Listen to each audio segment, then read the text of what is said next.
Baik, Assalamualaikum warahmatullahi wabarakatuh. Kita akan mulai untuk materi untuk mikrobiologi hasil perikanan. Yang pertama adalah kita mempelajari tentang mikrobiologi pada produk-produk fermentasi perikanan. Sebelumnya kita definisikan dulu bahwa fermentasi ini ada beberapa definisi yang sering digunakan. Sampai saat ini ada beberapa kriteria definisi di mana yang pertama adalah misalnya awal mula fermentasi itu dibahasakan sebagai perombakan karbohidrat yang terjadi pada kondisi anaerob. Kemudian yang kedua adalah fermentasi yang umum, ini umumnya dilakukan untuk asam laktat dan juga asam propionat serta fermentasi etanol. Namun ada yang menyebutkan juga bahwa pada prinsipnya proses fermentasi itu adalah pertumbuhan mikroorganisme yang mengkonversi suatu bahan secara enzimatis dan kata kuncinya adalah secara terkontrol. Karena jika tidak terkontrol, maka biasanya kita sebut sebagai pembusukan. Jadi beda antara fermentasi dan pembusukan itu adalah pada kemampuan kita dalam mengkontrol proses terjadinya suatu reaksi enzimatis ataupun suatu reaksi yang melibatkan mikroorganisme. Kemudian yang keempat itu pada prinsipnya adalah fermentasi itu segala sesuatu yang memanfaatkan proses pertumbuhan mikroorganisme dan aktivitas-aktivitas metabolitnya untuk mentransformasikan atau untuk merubah dari bahan yang A menjadi bahan B. Nanti proses perombakan ini biasanya adalah perombakan dari material yang kompleks menjadi material yang material yang lebih sederhana, gitu ya. Kemudian secara prinsip tujuan fermentasi adalah untuk perbaikan diet, kemudian pengawetan pangan, perbaikan kualitas, menghilangkan anti nutrisi, dan mengurangi waktu pemasakan. Ini adalah tujuan-tujuan kalau kita ingin melakukan proses fermentasi terkait pada bahan-bahan pangan. Supaya difermentasi misalnya aromanya menjadi lebih enak atau kemudian flavornya menjadi berubah. Misalnya flavor ini contohnya terasi, kalau awal misalnya rebon itu ditumbuk, maka flavornya tidak akan muncul seperti terasi. Karena proses perombakan adanya misalnya volatil, senyawa-senyawa yang menguap itu yang menyebabkan adanya perubahan dari flavor asal menjadi flavor terasi. Kemudian teksturnya juga berubah. Pengawetan mangan, kemudian perbaikan kualitas dari protein umumnya, dan juga ada yang untuk digunakan sebagai mempermudah proses supaya pemasakannya lebih mudah atau lebih cepat. Kemudian fermentasi bisa dibagi menjadi beberapa tipe. Jadi yang pertama adalah fermentasi yang hasil produknya adalah biomasa. Proses fermentasi yang hasilnya adalah biomasa, contohnya adalah jika kita melakukan proses menumbuhkan spirulina, maka yang diambil itu adalah biomasanya, artinya selnya, tidak cairannya atau tidak medianya. Ya. Kemudian yang kedua adalah media dan bahan. Ini contohnya adalah media. Kalau terasi itu media untuk fermentasi itu adalah udang rebonnya. Kemudian plus bahan-bahan tertentu yang ditambahkan. Misal contohnya jika Anda melakukan proses bekasam, itu media dan bahannya yang dipanen atau diambil gitu ya. Ada yang metabolitnya, contohnya adalah misalnya Anda memproduksi penisilin, memproduksi hormon, itu yang diambil adalah metabolitnya atau produk rekombinannya atau transformasi prosesnya. Nah, ini contoh misalnya tape itu yang diambil adalah medianya. Media itu karena pada proses pembuatan tape itu yang sebagai media itu adalah tapenya, kemudian kita tambahkan ragi dan hasilnya bisa tapenya sendiri, medianya yang menjadi lebih lembek, teksturnya berubah, atau bahan lain bahan lain itu adalah karena nanti terjadi muncul namanya alkohol, maka bisa jadi yang dipanen adalah alkoholnya. Tinggal tujuannya Anda mau memanen tapenya atau memanen untuk yang alkoholnya. Kemudian klasifikasi berdasarkan material, ini ada beberapa produk yang materialnya kita gunakan sebagai media fermentasi. Yang pertama sereal, kemudian produk-produk peternakan, produk-produk perikanan, sayur, dan yang lainnya. Jadi ini ada beberapa produk, daging, minuman, dan yang lain. Ini semuanya adalah material yang bisa digunakan untuk proses fermentasi. Kemudian klasifikasi berdasarkan kesiapan produk, hasil produk fermentasi itu bisa dibagi menjadi 3. Yang pertama ready to eat. Ready to eat itu artinya langsung siap untuk dikonsumsi. Contoh yang paling mudah adalah tape, ya. Kemudian yang kedua sebagai kondimen. Kondimen ini adalah biasanya untuk campuran masakan. Ready as ingredient, contohnya adalah sebagai terasi dan yang lainnya, ya, siap sebagai terasi. Kemudian ada yang only as ingredient, ada yang hanya sebagai kondimen saja atau ingredient yang ditambahkan. Kemudian klasifikasi berdasarkan pelaku fermentasi ini bisa dibagi menjadi bakteri, yeast, jamur, enzim ataupun golongan lain. Proses fermentasi biasanya juga ditambahkan dengan beberapa bahan-bahan tertentu.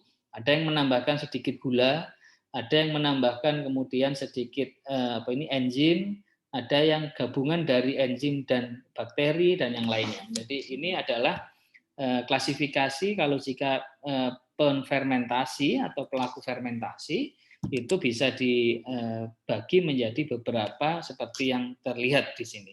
Bakteri, yeast, fungi, enzim, atau golongan lain. Kemudian, step fermentasi. Jadi pada proses fermentasi, kita mengenal yang namanya proses upstream, kemudian proses downstream. Ini Anda harus tahu ini, bahwa proses upstream, proses fermentasi pada umumnya akan dibagi menjadi 2 secara umum. Ya, proses upstream dan proses downstream. Hanya saja untuk proses yang pada literatur tertentu, proses dari upstream ini dibagi menjadi proses fermentasi. Jadi proses untuk yang ini ada beberapa yang memasukkan proses upstream, ya, fermentasi ini. Namun ada yang membagi menjadi upstream, kemudian bagian ini yang seharusnya di beberapa literatur itu termasuk upstream, itu dimasukkan sebagai step tersendiri, yaitu step fermentasi.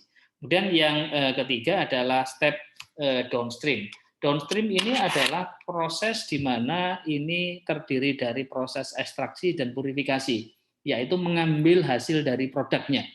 Kemudian kalau upstream ini serangkaian dari metode-metode yang digunakan untuk proses perbanyakan, perbaikan individu atau perbaikan bakterinya, kemudian mengutak-atik pH, suhu, dan yang lainnya, produksi, ya.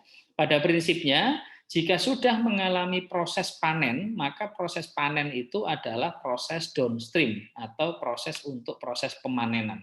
Jadi, kalau selesai dipanen, maka sudah akan masuk di downstream. Jadi ingat bahwa ini adalah proses untuk menumbuhkan. Misalnya, kalau bakteri itu dia menggunakan media apa, kemudian pH-nya yang baik pH 7 atau 8, kemudian suhunya 60 atau 40 atau 30. Kemudian ada lagi misalnya kita mengatur shaking, kecepatan dari shakingnya ini berapa dan yang lain di sini, ya. Ini semuanya masih pada tahapan upstream.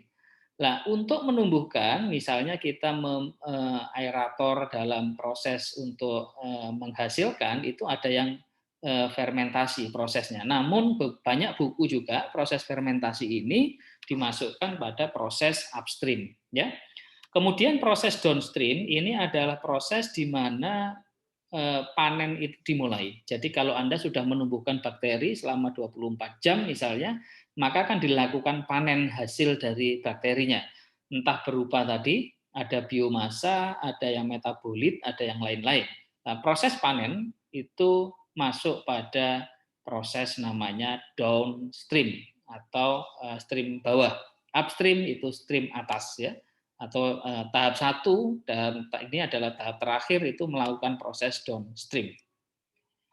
Ini adalah beberapa contoh dari hasil-hasil fermentasi beserta dengan penfermentasinya. Contoh misalnya untuk keperluan pengawetan pangan itu adalah fungsinya biasanya produksi bakteriosin. Nah, itu ada lactic acid. Bakteria umumnya yang berpengaruh adalah golongan lactic acid bakteria ya, golongan bakteri-bakteri yang menghasilkan asam laktat. Nah, contohnya Lactococcus, kemudian Enterococcus, Bifidobacterium dan yang lainnya. Kemudian untuk fermentasi daging, fermentasi sayur, dan yang lain pada prinsipnya adalah untuk mengawetkan makanan. Sedangkan untuk yang organoleptik ini adalah untuk memberikan cita rasa organoleptik supaya lebih disukai oleh konsumen. Kemudian ada yang fungsinya adalah untuk teknologi, misalnya prosesnya untuk memperbaiki karakter dari bakteriofag. Bakteriofag itu adalah virus yang menginfeksi bakteri supaya dia tidak ada kontaminasi bakteri-bakteri yang berbahaya. Ada yang selanjutnya adalah nutrisi, untuk perbaikan nutrisi, misalnya untuk menurunkan jumlah kalori sugar atau gula, dan dengan rendah gula maka makanan itu akan lebih sehat. Nah, ini contohnya, ada fermentasi dari umum. Ini yang Anda harus paham bahwa hampir semua produk fermentasi itu melibatkan golongan bakteri asam laktat. Nah, bakteri asam laktat di sini adalah bakteri Lactobacillus, Leuconostoc, Lactococcus, dan Streptococcus. Dari 4 ini yang paling umum digunakan untuk proses fermentasi. Kalau untuk yang minuman biasanya melibatkan Bifidobacterium dan yang lain, itu bisa kita manfaatkan juga. Ini hanya keterangan dari yang tadi, dan juga untuk proses upstream dan downstream ini adalah proses terakhir, di mana pada proses upstream pada prinsipnya adalah bisa melalui beberapa tahapan. Ingat tadi bahwa yang proses upstream itu adalah proses di mana kita menumbuhkan, kita mengisolasi, kita mengoptimalkan produksi, belum sampai kita panen ya. Contohnya di sini engineering cell, media ya, kita tambahkan nutrisinya, konversinya, kita tambahkan antifoam dan yang lain. Operasional juga begitu, bioreaktornya ini kita misalnya mixingnya dan yang lain. Kalau tadi di step 1 tadi ini adalah yang proses untuk fermentasi, namun untuk yang beberapa buku itu menyebutkan bahwa proses fermentasi itu adalah termasuk proses upstream, sehingga jangan bingung nanti ada buku yang memisahkan antara fermentasi itu sendiri, namun ada beberapa buku yang fermentasi itu masuk dalam proses upstream gitu ya, dan itu jangan bingung di sana. Kemudian yang terakhir ini adalah proses downstream. Jadi prosesnya adalah misalnya bagaimana kita memisahkan antara media dan selnya, kita membuat supaya dia purity atau kemurniannya menjadi lebih baik, dan kita menggunakan beberapa pendekatan-pendekatan supaya dia mudah untuk proses purifikasinya, itu termasuk adalah proses downstream. Jadi pada prinsipnya jangan sampai nanti Anda dibingungkan dengan step-step pada proses fermentasi, itu ada 2 dan juga bisa ada 3.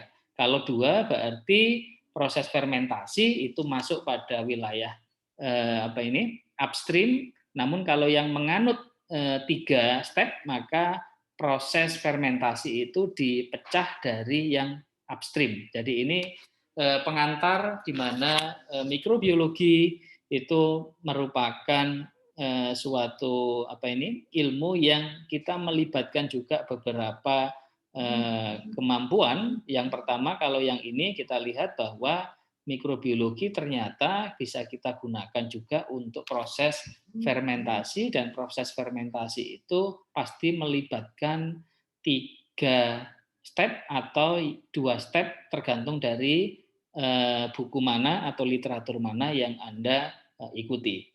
Dan secara detail nanti step by step-nya akan Anda dapatkan pada mata kuliah teknik fermentasi. Untuk proses mikrobiologi hasil perikanan, pada prinsipnya Anda tahu bahwa proses mikrobiologi ini kita bisa memilih antara bakteri, yeast, fungi, ataupun yang lain untuk digunakan dalam proses fermentasi. Dan tujuan-tujuan dari fermentasi tadi Anda sudah lihat bahwa ada beberapa tujuan. Kalau kita mengikuti ini, ada yang untuk mengawetkan, memperbaiki organoleptik, untuk memudahkan teknologi prosesnya, dan memperbaiki nutrisi atau diet. Ya, ini contohnya. Dan selanjutnya nanti kita akan ketemu di pertemuan yang kedua secara daring. Untuk kali ini saya cukupkan sekian. Bila taufiq wal hidayah. Assalamualaikum warahmatullahi wabarakatuh.